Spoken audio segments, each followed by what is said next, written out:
Friends, आप सभी को थंबनेल देख के तो पता चल चुका होगा कि आज हम कौन सी क्लास करने वाले हैं और आज हम आपको कौन सा टॉपिक पढ़ाने वाले हैं। तो जो टॉपिक है आज हमारा वो है क्या, डायबिटिक मेलेटस। तो आप सभी लोगों को डायबिटिक मेलेटस आज मैं पढ़ाऊंगा। आपको हिंदी और इंग्लिश दोनों लैंग्वेज में मैं पढ़ाने वाला हूं। तो आप सभी लोगों को प्लीज़ इस वीडियो को लास्ट तक वॉच करना है, साथ में अपने दोस्तों को भी इस वीडियो को शेयर कर देना। सबसे पहले मैं आपको क्लियर कर दूं, पहले आपको इंग्लिश में एक्सप्लेन करूंगा, देन वही चीज़ आपको हिंदी में मिल जाएगी। तो ये पूरी की पूरी पीडीएफ है जिसमें आप सभी को मैं पढ़ाने वाला हूं और इस पीडीएफ को मैं टेलीग्राम पे शेयर कर दूंगा। अगर आपको चाहिए होगी तो उसके लिए आप सभी लोगों को क्या करना होगा, हमारा टेलीग्राम चैनल ज्वाइन करना होगा और इसे ज्वाइन करने के लिए आप लोगों को डिस्क्रिप्शन चेक करना है। वहाँ पर आप सभी लोगों को टेलीग्राम चैनल मिल जाएगा, वहाँ से आप सभी लोगों को इसकी पूरी पीडीएफ मिल जाएगी और आप नोट्स भी बना सकते हैं। मैंने पहले ही बता दिया, जो चीज़ आपको इंग्लिश में देखने को मिलेगी वही सेम चीज़ नीचे आपको हिंदी में देखने को मिलेगी। तो ये पीडीएफ मैंने ऐसे ही बनाई है, जैसे यहाँ पर auto immune destructions, viral infection, तो ये सारी चीज़ें जो है हिंदी में आपको सेम उसी जगह पे देखने को मिलेगी। जैसे यहाँ पर पॉलीयूरिया, फ्रीक्वेंट यूरिनेशन इंग्लिश में लिखा हुआ तो वही हिंदी में बार बार पेशाब का आना। तो चलिए फिर हम इसे अच्छे से पढ़ते हैं और समझते हैं, और क्लास आप लोगों को कैसी लगी उसके बारे में आप लोग लास्ट में कमेंट ज़रूर करके जाना, जिससे हमें भी मोटिवेशन मिलता है और हम इसी तरीके की क्लासेज आपके लिए लाते रहते हैं। तो टॉपिक हमारा क्या है, डायबिटिक मेलेटस। तो डायबिटिक मेलेटस का मतलब यही होता है कि किसी का जो शुगर लेवल है वो नॉर्मल लेवल से बढ़ जाना। ठीक है, तो अगर किसी का शुगर जो है नॉर्मल से बढ़ गया तो उसे हम डायबिटिक पेशेंट कह सकते हैं।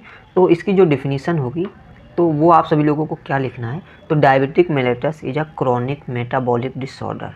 तो देखो, डायबिटिक मेलेटस जो है एक क्रोनिक मेटाबॉलिक डिसऑर्डर होता है जो कैरेक्टराइज्ड बाय परसिस्टेंट हाइपरग्लाइसीमिया, मतलब कि जो कि आप क्या दर्शाता है, जो कि मतलब कि ब्लड में शुगर, हाई शुगर लेवल को दर्शाता है। और ये क्यों होता है, ठीक है, due to defects in insulin secretion. मतलब ये क्यों होता है, इंसुलिन के सिक्रेशन के कारण, इंसुलिन के एक्शन के कारण और बोथ। ठीक है, तो हिंदी में देखो क्या लिखा हुआ है, डायबिटीज मेलेटस एक दीर्घकालिक चयापचय विकार है जो इंसुलिन के स्राव कार्य या दोनों में गड़बड़ी के कारण लगातार हाई ब्लड शुगर से जुड़ा होता है। ठीक है, तो ये हो गई हमारी डिफिनीशन जो आप सभी लोगों को लिखना है। अब इसके आगे हम देखते हैं, अगली जो हेडिंग हमारी होगी एपिडेमियोलॉजी। मतलब एपिडेमियोलॉजी इसकी क्या होगी, तो सबसे पहले हम देखेंगे ग्लोबल प्रिविलेंस, मतलब वैश्विक पूरे वर्ल्ड वाइड में क्या इसका जो है केसेज हैं। तो अप्रॉक्सीमेटली 663 मिलियन एडल्ट, मतलब कि जो जिनकी एज 20 से 80 तक है, कम से कम 263 मिलियन ऐसे लोग हैं पूरे वर्ल्ड में जो डायबिटीज़ से पीड़ित हैं। ठीक है, पूरे वर्ल्ड में। और ये जो डेटा है वो 2019 तक का है। और भारत की बात तो यहाँ पर लिखा हुआ 2019 तक लगभग 46.3 करोड़ पर्सन डायबिटीज़ से पीड़ित हैं।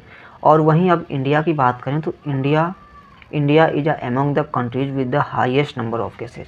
कुल मिला के बात करें तो इंडिया में सबसे ज़्यादा, हर कंट्री से ज़्यादा इंडिया में डायबिटिक के patient, often referred to as a diabetic capital of the world.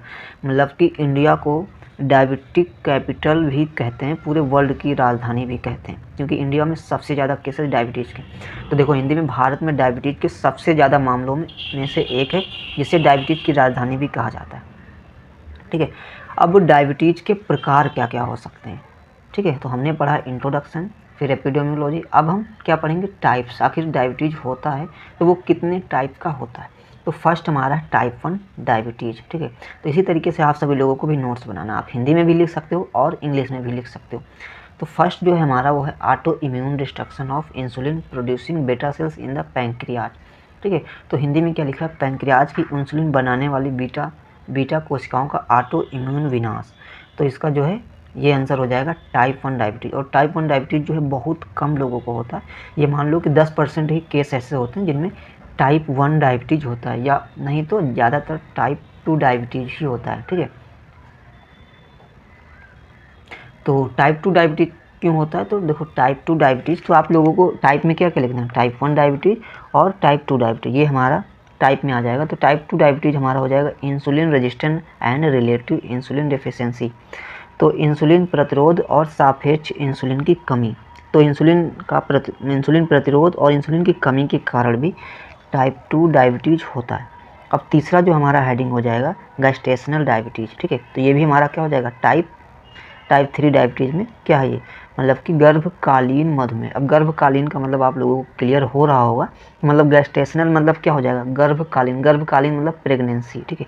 तो यहाँ पर लिखा हुआ डायबिटीज़ डायग्नोस्ड ड्यूरिंग प्रेगनेंसी, यानी गर्भावस्था के दौरान डायबिटीज़ का निदान। अगर कोई फीमेल है और वो प्रेग्नेंट है, उस टाइम पर डायबिटीज़ का जो लेवल है वो ज़्यादा आ रहा है, तो उसे हम क्या बोलेंगे गैस्ट्रेशनल डायबिटीज़। और जो कि प्रेगनेंसी के बाद ये ठीक भी हो जाता है, मतलब प्रेगनेंसी कंप्लीट हो गई, मतलब डिलीवरी हो गई तो ये ठीक भी हो जाता है। उसके बाद लिखा अदर स्पेसिफिक टाइप्स, कुछ अन्य भी कारण हैं जिसकी वजह से डायबिटीज़ होता है, जैसे ड्यू टू जेनेटिक डिफेक्ट्स के कारण भी होता है, और इंडोक्राइन डिसऑर्डर, ठीक है, और ड्रग इंड्यूस्ड डायबिटीज़। तो बहुत सारी ऐसी दवाएँ भी हैं जो डायबिटीज़ कॉज करती हैं। अब देखो डायबिटीज़ आखिर होता क्यों, इसके क्या कारण हैं, कॉज क्या हैं। तो देखो फर्स्ट तो टाइप 1 डायबिटीज़, ठीक है। अगर टाइप 1 डायबिटीज़ है तो वो क्यों हो सकता है, तो वो हो सकता है हमारा क्या ऑटो इम्यून डिस्ट्रक्शन के कारण हो सकता है, जेनेटिक प्रेडिस्पोजिशन, ठीक है, और वायरल इन्फेक्शन के कारण हो सकता है, ठीक है। टाइप 1 डायबिटीज़ इन रीजन के कारण हो सकता है। अब बात करें टाइप 2 डायबिटीज़ की, आखिर टाइप 2 डायबिटीज़ के कौन कौन से कारण हैं जिसकी वजह से हो सकता है। तो ओबेसिटी का क्या मतलब है, मोटापा। फिजिकल इनएक्टिविटी मतलब शारीरिक निष्क्रियता। उसके बाद जेनेटिक फैक्टर्स, ठीक है, मतलब कि आनुवांशिक कारण भी आपका हो सकता है। और पुअर डाइट मतलब कि खराब आहार, अगर आप अच्छी डाइट नहीं लेते हो तो उसमें भी जो है डायबिटीज़ कॉज कर सकता है।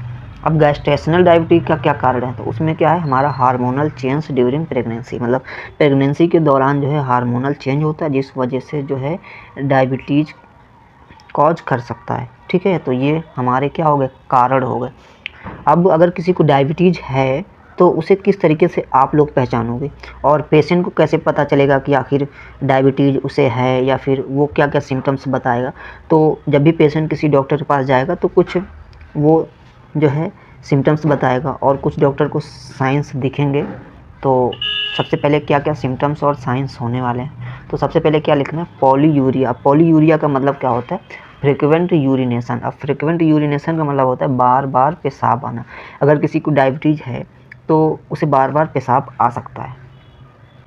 अब अगला क्या है पॉलीडिप्सिया। पॉलीडिप्सिया का मतलब हो जाएगा एक्सेसिव थ्रस्ट। एक्सेसिव थ्रस्ट का मतलब अधिक प्यास लगना। तो आप लोग हिंदी में भी लिख सकते हो और इंग्लिश में भी लिख सकते हो, ठीक है। और पॉलीफेजिया।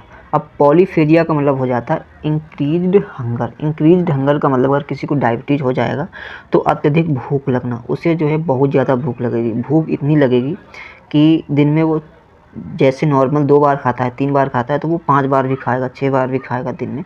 इस तरीके से उसे इतनी ज़्यादा भूख लगने लगेगी। तो समझ लेना कि वो एक डायबिटिक पेशेंट है, मतलब उसका जो डायबिटीज़ है शुगर लेवल, मतलब ब्लड में शुगर का जो लेवल है वो काफ़ी ज़्यादा हाई हो रहा है। अब अगला क्या है अनएक्सप्लेन्ड वेट लॉस। अचानक वज़न कम होना, मतलब एक नॉर्मल पर्सन है और अचानक से उसका जो वेट है इतना ज़्यादा लॉस होने लगा है, बहुत ज़्यादा लॉस हो चुका है, ठीक है। उसके कपड़े बहुत ज़्यादा ढीले हो गए हैं, बहुत ज़्यादा वेट लॉस हो चुका है, तो वहाँ पर भी डायबिटीज़ का आप क्लियर कर सकते हो कि हाँ इस पेशेंट को डायबिटीज़ है, वहाँ पर भी डायबिटीज़ चेक करना चाहिए। उसके बाद फैटिक का मतलब थकान। अगर किसी को थकान हो रही है तो वहाँ पर भी डायबिटीज़ हो सकता है। अब ब्लड विजन, धुंधला दिखाई देना, तो अगर डायबिटीज़ हो जाता है तो वहाँ पर धुंधलापन भी हो सकता है। उसके बाद स्लो हीलिंग वुंड्स, मतलब घाव ठीक होने में समय लगना। देखो क्या होता है कि अगर किसी को भी डायबिटीज़ है और उसे चोट लग जाती है तो उसका जो घाव होता है वो जल्दी ठीक नहीं होता, जल्दी हील नहीं करता। ऐसे नॉर्मल अगर कोई नॉर्मल इंसान है जिसे डायबिटीज़ नहीं है और उसे किसी प्रकार की चोट लग गई तो उसका घाव हील कर जाता है, ठीक हो जाता है। बट अगर शुगर है और किसी को चोट लग गई, वहाँ पर घाव हो गया, तो वो जल्दी हील नहीं करता, ठीक नहीं होता। तो ये हो गए हमारे क्या कारण। अब हम क्या देखेंगे पैथोफिजियोलॉजी, रोग प्रक्रिया, ठीक है। तो यहाँ पर पैथोफिजियोलॉजी भी हम टाइप के अकॉर्डिंग देखेंगे, टाइप 1 टाइप 2 इस तरीके से पैथोफिजियोलॉजी देखेंगे। सो टाइप 1 डायबिटीज़ की पैथोफिजियोलॉजी क्या होगी, लिखा हुआ इंसुलिन डेफिशिएंसी। मतलब इंसुलिन डेफिशिएंसी का मतलब क्या होगा, इंसुलिन की कमी हो जाना। Leads to decreased glucose uptake, मतलब ग्लूकोज का उपयोग जो है वो कम हो जाता है, ठीक है। अगर इंसुलिन की कमी होगी तो ग्लूकोज का उपयोग कम हो जाएगा, ठीक है। उसके बाद क्या हो जाएगा, hyperglycaemia and ketone body formation, मतलब जिसमें ब्लड शुगर और कीटोन बॉडी बनती है, ठीक है। तो हाइपरग्लाइसीमिया का मतलब ये हो जाएगा, हाँ देखो, हाइपरग्लाइसीमिया और हाइपोग्लाइसीमिया, इन चीज़ों को आपको समझना है। हाइपरग्लाइसीमिया का मतलब ये होता है कि ब्लड में शुगर का लेवल ज़्यादा आना, नॉर्मल लेवल से ज़्यादा आना। वहीं अगर हाइपो हो जाएगा, तो हाइपो अगर लगा हुआ है, ठीक है, तो हाइपो का मतलब हो जाता है कम हो जाना, मतलब कि ब्लड में जो शुगर का लेवल है वो कम हो जाता है। तो ये चीज़ आप लोगों को टाइप 1 डायबिटीज़ में लिखना है। अब टाइप 2 डायबिटीज़ की बात करें, जिसकी पैथोफिजियोलॉजी क्या होगी, लिखा है insulin resistance leads to impaired glucose utilization resulting in hyperglycaemia.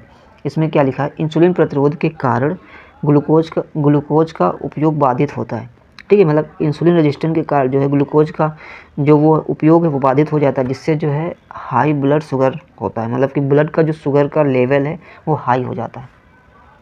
सो हमने क्या देख लिया, पैथोफिजियोलॉजी। अब हम क्या देखेंगे, इन्वेस्टिगेशन। अगर कोई पेशेंट किसी भी डॉक्टर के पास जाएगा तो आखिर पता कैसे चलेगा, वो सिम्टम्स और साइन तो बता रहा है सारा कुछ, लेकिन हमें भी कुछ इन्वेस्टिगेशन करना होगा ये देखने के लिए कि आखिर पेशेंट में जो ब्लड का शुगर का लेवल है वो कितना ज़्यादा है। पहला जो टेस्ट हम करवाएंगे तो वो हम क्या करवाएंगे, फास्टिंग ब्लड ग्लूकोज FBS, ठीक है। तो पहला जो टेस्ट है ये हम करवा सकते हैं देखने के लिए कि, उसके बाद RBS ये भी हम चेक कर सकते हैं, ये रैंडम ब्लड शुगर होता है, मतलब तुरंत आप लोग जो है चेक कर सकते हो। और अगर आप मेडिकल फील्ड से हो और आप ड्यूटी लगती है या फिर आप पोस्टिंग करते हो तो आपको ज़रूर पता होगा कि RBS किस तरीके से चेक किया जाता है। अब उसके बाद अगला जो टेस्ट है वो है HbA1c टेस्ट, ये भी जो है हमारा ब्लड टेस्ट होता है, तो ये भी कराना होता है। उसके बाद अगला जो टेस्ट है ओरल ग्लूकोज टॉलरेंस टेस्ट, ये भी हम लोग करा सकते हैं। अब ये हो गया इतना कि कौन कौन से टेस्ट कराने थे। अब आया है बारी ट्रीटमेंट का, कि आखिर अगर किसी को डायबिटीज़ डायग्नोस हो चुका है, उसे डायबिटीज़ है और उसका ट्रीटमेंट क्या हो सकता है, ठीक है। तो देखो, डायबिटीज़ जो है क्रोनिक है, आप सभी को पता है, अभी डिफिनीशन में ही आपने देखा कि क्रोनिक डिसऑर्डर होता है, ठीक है। तो बट इसका जो ट्रीटमेंट है वो आप इसे कंट्रोल कर सकते हो। अगर आपको एक बार डायबिटीज़ हो चुका है तो आप इसे कंट्रोल करके रख सकते हो, ठीक है। अब किस तरीके से रख सकते हो, तो लाइफ स्टाइल मॉडिफिकेशन, मतलब जीवन शैली में सुधार।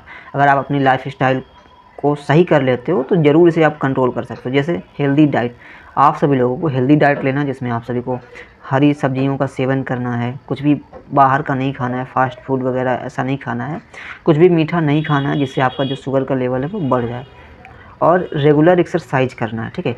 अगर आप घर पर रहते हो, कोई काम आपके पास नहीं है, तो आपको रेगुलर एक्सरसाइज ज़रूर करते रहना है। अगर आप डेली काम करते हो, सुबह उठ जाते हो, तो अगर आप एक्सरसाइज भी नहीं करते हो तभी आपका जो शुगर लेवल है वो थोड़ा सा नॉर्मल रह सकता है, तो आपको रेगुलर एक्सरसाइज ज़रूर करना है। अब वेट मैनेजमेंट, आपको वेट मैनेजमेंट, अपने वज़न को कंट्रोल करके रखना। अगर आपका मोटापा बहुत ज़्यादा बढ़ रहा है तो उसे ज़रूर आप लोगों को कंट्रोल करके रखना। अब मेडिकेशन, कौन कौन सी दवाएं हैं जो ले सकते हैं। अब मेडिसिन की बात करें तो अगर किसी को टाइप 1 डायबिटीज़ है तो उसे इंसुलिन थेरेपी उपचार में दिया जाता है। उसके बाद अब अगला जो है हमारा, आप इसमें मेडिसिन भी देख सकते हो, गूगल पे सर्च कर सकते हो। टाइप 2 डायबिटीज़ की बात करें तो ओरल हाइपोग्लाइसेमिक्स जैसे मेटफॉर्मिन और इंसुलिन टाइप 2 डायबिटीज़ में ये प्रेफर की जाती है। उसके बाद रेगुलर मॉनिटरिंग भी आप सभी को करना होता है कि आपका शुगर लेवल कितना बढ़ा हुआ है, कितना घटा हुआ है। अब अगर किसी को शुगर है तो उसका कॉम्प्लिकेशन क्या क्या हो सकता है, तो कॉम्प्लिकेशन की बात करें, जटिलताएं, तो अक्यूट का मतलब आप सभी को पता है तत्काल, ठीक है। तो डायबिटिक कीटो एसिडोसिस हो सकता है, ठीक है। उसके बाद हाइपर ऑस्मोलर हाइपरग्लाइसेमिक स्थिति हो सकती है। अब क्रोनिक की बात करें तो रेटिनोपैथी यानी आँखों की समस्या हो सकती है, न्यूरोपैथी हो सकती है मतलब तंत्रिका विकार हो सकता है, और नेफ्रोपैथी यानी गुर्दे की बीमारी हो सकती है, और कार्डियोवास्कुलर डिजीज भी हो सकता है अगर डायबिटीज़ बढ़ा हुआ है। उसके बाद डायबिटिक फूड अल्सर, ठीक है, तो ये भी आप सभी का हो सकता है।